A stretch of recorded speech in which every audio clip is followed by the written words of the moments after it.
I'm Holy Holly. Welcome to my YouTube channel. I want to talk about a couple tarot cards today, a couple more, and kind of like go back to the Fool as well, because I didn't talk about the dog, and I didn't really explain so much about the rose in it. I kind of stopped myself, and I'm feeling like more channeled messages now.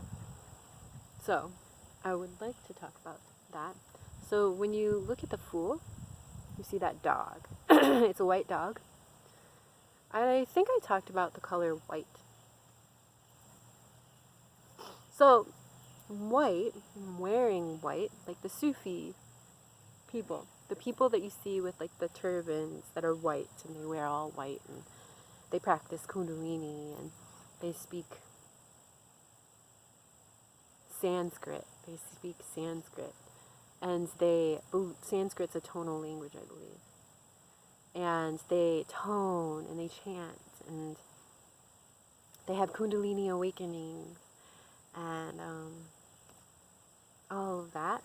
They wear white because it is interesting how I'm hearing like it grounds them. So it makes them a clear channel of light, because light, when the colors of light, when you put them all together, they're white. They appear white. So where you wear white so that all of the chakras can flow, because they're all within each other. They're all one. There's no separation between them. That's what I'm hearing. The chakras vibrate at different colors. Oops, sorry. And they're not always the colors of the map that we're told. Like the map that we're told is that, they go with the rainbow, and the chakras always go with the rainbow. They do, and the essence and the qualities of a rainbow. So, oh, look, so.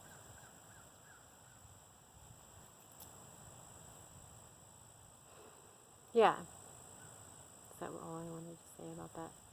Oh, right. Okay. So that's why when you're going through initiation, you wear white, because you flow as a virgin soul. A virgin soul has no expectations, and then there's no trying. It's like a child. Or like, for me, the best way that I can explain what that means is to just experience what is happening as a witness, a neutral witness. So experience what is happening without making it different or changing the moment to be different than what it is. Just experience with curiosity and observation, or as a witness, and without expectation of how the moment should be. That would be like a virgin soul, being the calm in the storm.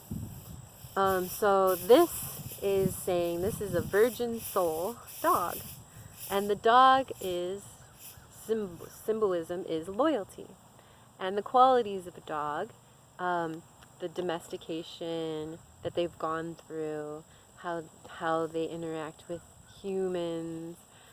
This is a friend, and to me this is saying that the universe is loyal, and that the universe will bite you if you are going in a direction. If you're going in a direction that is out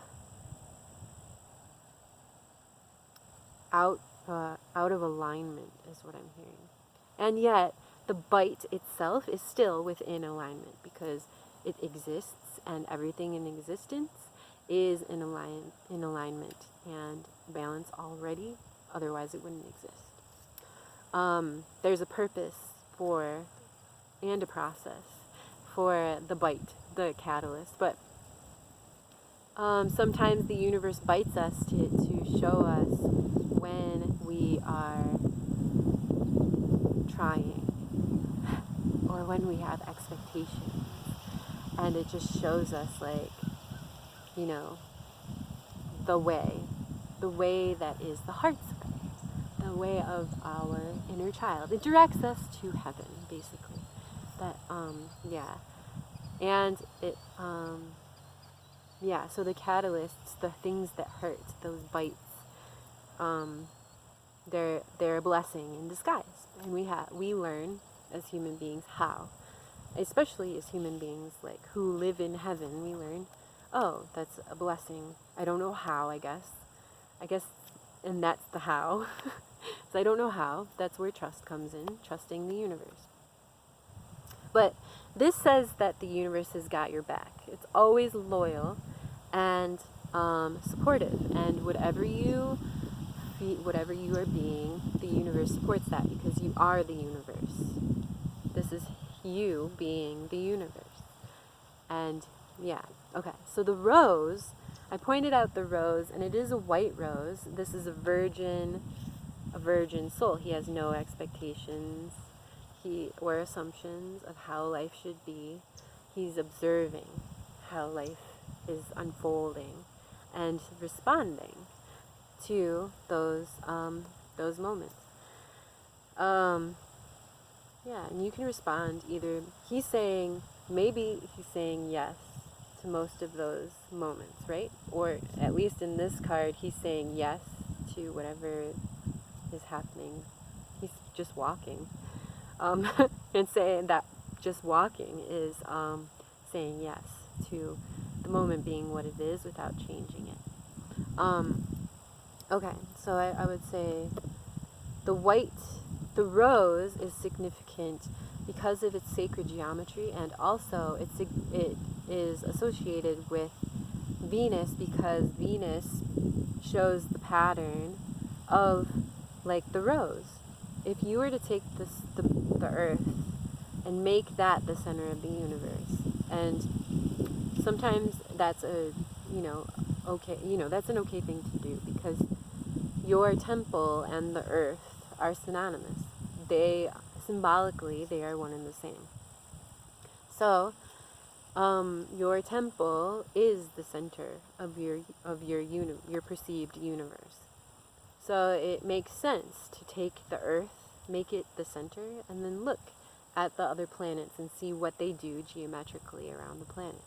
And Venus makes a 5-petaled rose around the earth.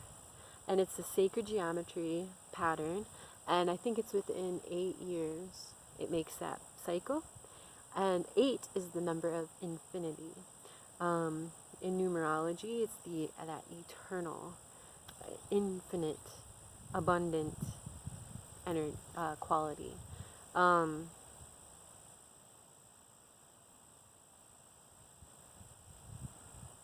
Yeah, so that's how the two link up, Venus and I've heard in mythological stories that the rose comes from Venus. And the rose is the feminine flower. The masculine flower is the lily. And the lily, I think that's the lily? Yeah, the lily and the rose are shown in our next card. The the magician. There's the lily, that's the divine masculine flower, and this is the rose, the divine feminine flower. And together, they're within sacred union. So this is talking about sacred union of the divine masculine and the divine feminine, as above, so below. So it's talking about it's talking about making sense. So everything that's up here, energetically, or the qualities of the chakras up here, they're all really light.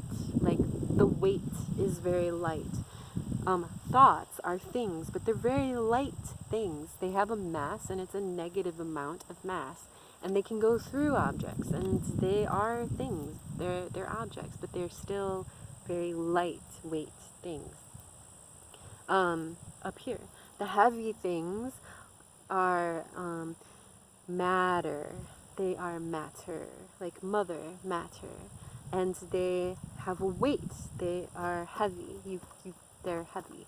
So there are those, that's the feminine, but they're the body. The body has weight. And it's the sensations in the body that we're making obvious, and this is sacred union. And you see, like we even talked about 8 just now, the Venus with the number 8, the 8 years around the earth, they create the pattern of the rose. There's also a planet that makes the flower of life pattern. The flower of life pattern is the lily. And the flower of life pattern shows on, the sun is in my eyeballs,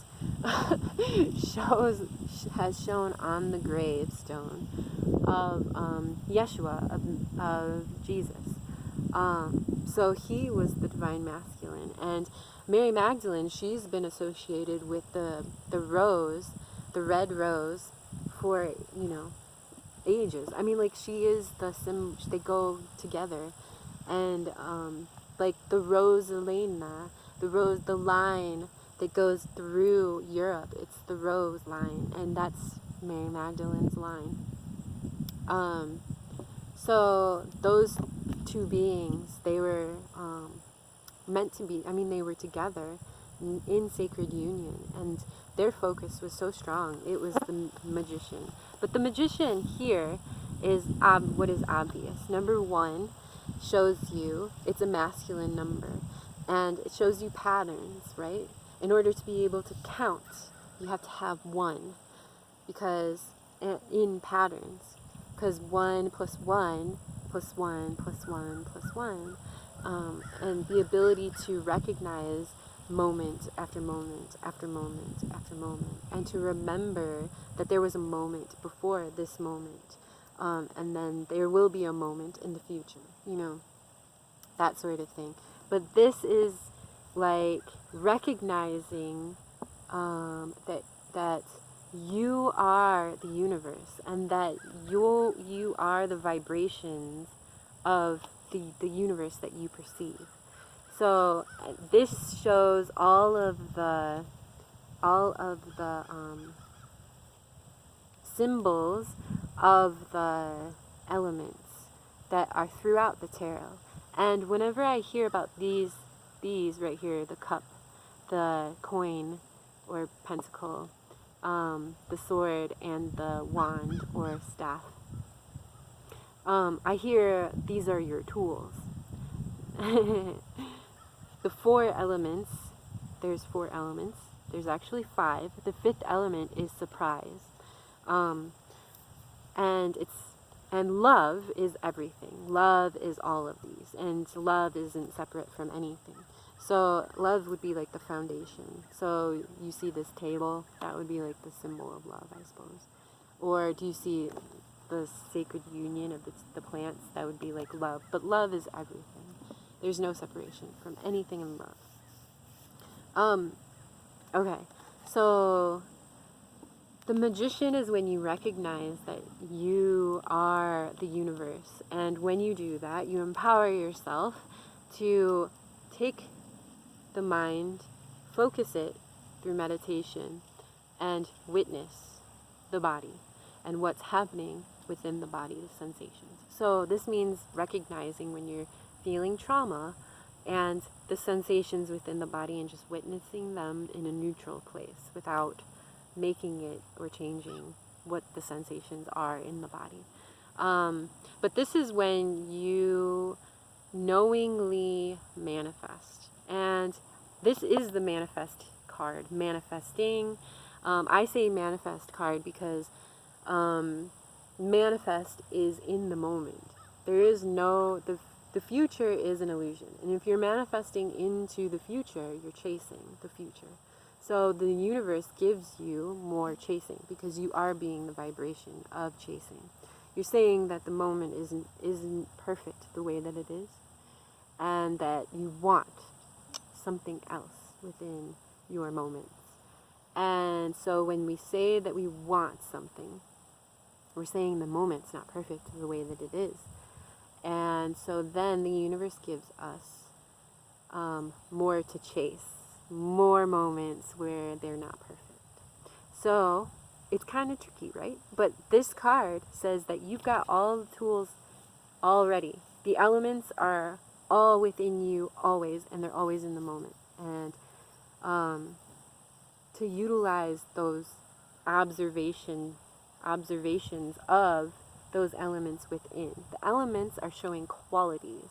And I'll talk about like how the elements reside in the chakras and in the body, and how they move in the body.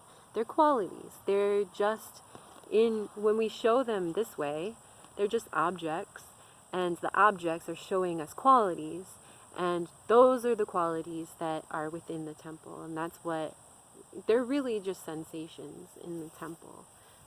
They're not objects really in the temple. I guess you could consider like the chalice an object in the temple, because we have 3 chalices in our temple. But anyway, so yeah, this is like, I love that he's wearing a robe that's red. To me, in tarot, whenever they're wearing a color, the clothing, it tells me courage. The clothing, red clothing, is courage. He's wearing white underneath. That's initiation. That's the virgin soul. And so he is being courageous enough to step into the moment and to empower himself in the moment, and to recognize the moment is perfect the way that it is. That's a virgin soul. It's to recognize, I don't know how, but I do recognize that this is perfect the way that it is. Even if it's something that we're taught is wrong or bad, or good or not, or whatever. We know that there's a process to every moment, and that every moment is a blessing. So this is what this card is saying. The next card after that is the High Priestess, number 2. And so this is 2 magicians in one being. So I love the High Priestess card. There's so much happening in this card, and I feel like oftentimes I'll look at this card and recognize like, that's a way of looking at that. Like that symbol, or that's definitely, like, it's all just new. It just shows newness, a lot of newness. So when you look at this card, she's wearing a veil, and it's blue, and she's wearing white underneath. And this is the Mary, and this shows like symbolically the virgin soul. She wears white, initiation color, and light blue is also another symbol of like a purity, virgin soul. So, and you can see down here at the bottom is the moon, but it's not really the moon. It's the crescent moon, and her veil looks like water flowing down, and it looks like, if you were only to look at that part, right, it looks like that's a waterfall. And the moon this type of moon is showing you it's an illusion that this is how the moon looks. When you look up in the sky and you see it's a crescent shape, we know that it's actually a sphere, but it looks like it's a crescent because the light is only shining on that one part of that sphere. But if we didn't know that was a sphere, we would think like, oh, the moon is now just like that shape, like a cut out shape. But this shows that she is able to see through the illusions. In fact, she can see, like, that the perception of the mind is all illusion. It's all projected onto a screen. See the screen behind her? And she knows that the projection comes from within us, So therefore, there is no such thing as outside of us, unless you perceive it as so, and that all of this is a hallucination and a dream. And this reminds me of dream, in fact, because it looks like there's water going over it. But this would never happen with the moon. You can't, the water would never go through the moon, but this represents illusion. The moon itself symbolically represents illusion. It represents a reflection of what is obvious. The sun would be what makes everything obvious. It's light and source. But the moon is the reflection of the sun. So it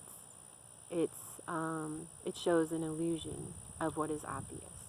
It's not really, it's existing, but it's not. Our dream is existing, but it's not real. Okay, I'm going to have to talk more about this at another time, because I'm running out of time on my phone. So I'll fix that. I'm just going to post this, and if you guys have any questions or comments, please share. I have a really fun time sharing back and forth with anything. Ask me about what a virgin soul is, and I'll tell you. Alright, so I'm grateful for all of you. Thanks for listening to all of my teachings I want to share with you, and I'm open to your teachings as well. Alright, lots of love. Bye.